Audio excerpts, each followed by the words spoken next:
Hi viewers, வணக்கம் and welcome to ஜாஸ் கிச்சனேட். இன்றைக்கி நம்ம என்ன பார்க்க போகிறோன்னா ப்ரான் 65. அதுக்கு தேவையான பொருட்கள் என்னன்றதை நம்ம பார்த்துடலாம். ப்ரான் 250 கிராம், கார்ன்ஃப்ளவர் 25 கிராம், உப்பு அரை டீஸ்பூன், மிளகாய்த்தூள் அரை டீஸ்பூன், மஞ்சள் தூள் 1/4 டீஸ்பூன், ஜீரகத்தூள் அரை டீஸ்பூன், மிளகுத்தூள் அரை டீஸ்பூன், ரெட் கலர் பவுடர் 1 பிஞ்சளவு, இஞ்சி பூண்டு பேஸ்ட் 2 டீஸ்பூன், லெமன் ½ சைஸ்.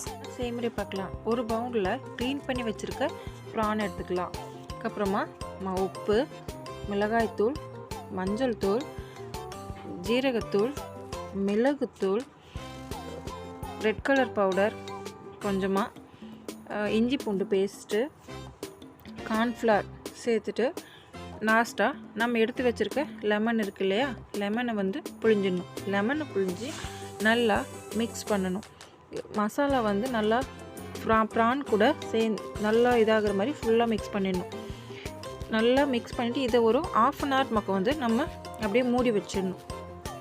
ஒரு ½ அன் ஹவர் பக்கம் நல்லா அது ஊறிடுச்சுன்னா இன்னும் கொஞ்சம் நல்லா ஃப்ளேவராக நல்லா வரும். ஒரு ½ அன் ஹவருக்கு அப்படியே மூடி வச்சுட்டு இதை நம்ம ஃப்ரை பண்ணி எடுத்தோம்னா நல்லாயிருக்கும். இப்போ ½ அன் ஹவர் ஆகிடுச்சு. இதை நம்ம ஃப்ரை பண்ணிடலாம். ஒரு கடாயில் எண்ணெயை ஊற்றி எண்ணெய் நல்லா ஹீட் ஆனதும் லோ ஃப்ளேமில் வச்சுட்டு இப்போ நம்ம வச்சுருக்க ப்ரான் எல்லாம் எடுத்து மிக்ஸ் பண்ணிடலாம்.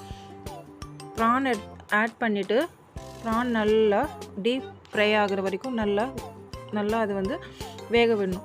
இப்போ அது ஒரு கோல்டன் ப்ரௌன் கலர் ஆகிற வரைக்கும் ஃபுல்லாக இதாகிடுச்சு. ஒரு 90 to 95% நல்லா கோல்டன் ப்ரௌன் ஆகிடுச்சு. இந்த ஸ்டேஜில் ஃப்ளேவருக்காக நம்ம ஒரு கொத்து கருவேப்பிலையை ஆட் பண்ணலாம். கருவேப்பிலை ஆட் பண்ணிவிட்டு கொஞ்சம் நேரம் அந்த ஃப்ளேவரெல்லாம் கொஞ்சம் நல்லா அதில் ஆட் ஆகிற வரைக்கும் கொஞ்சம் நேரம் கலந்து விட்டுக்கலாம். நம்ம கொஞ்ச நேரம் அதில் ஃப்ரை பண்ணி இப்போ இதாகிடுச்சு, நல்லா வெந்துடுச்சு. ப்ரான் நல்லா வெந்துடுச்சு. இப்போ அதை சர்வ் பண்ணலாம். இப்போ சுவையான டேஸ்டியான ப்ரான் 65 நமக்கு ரெடி ஆகிடுச்சு. Okay viewers, thank you. நாளைக்கு இன்னொரு வீடியோவில் சந்திக்கலாம்.